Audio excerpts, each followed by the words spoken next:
सुबुह देरो लॻ ॻोठ देरो वाहन जे रवासण मुस्कान धीअ नवाज़ अली मल्हा ज़ाल इशफ़ाक़ मल्हा पंहिंजी अमड़ मसमात नवाब ख़ातून सां गॾिजी मीडिया वारनि अॻियां एहतिजाज कयो।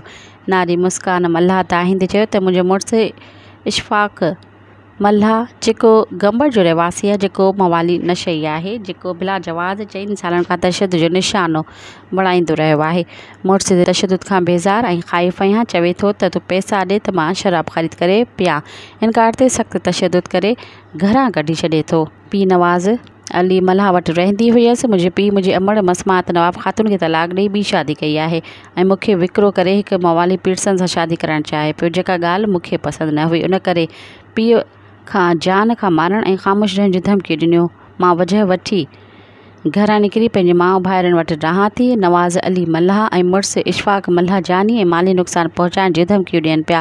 मां मुड़ुसु इशफ़ाक़ मल्हा जे ज़ुल्मनि खां तंग थी तलाक वठणु चाहियां थी। हुन वक़्तु मां पंहिंजी ज़िंदगी बचाइण ख़ातिर मां नवाब ख़ातून जंहिं नियाज़ हुसैन ओठो सां ॿी शादी कई आहे, उन सां गॾु रहणु चाहियां थी।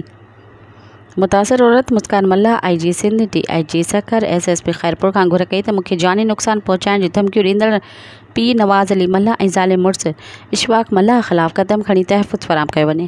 मज़ीद ख़बरनि ऐं तफ़सीलात लाइ विज़िट कयो असांजी वेबसाइट www.awamiNewsHD.com ऐं ॾिसंदा रहो अवामी न्यूज़ HD।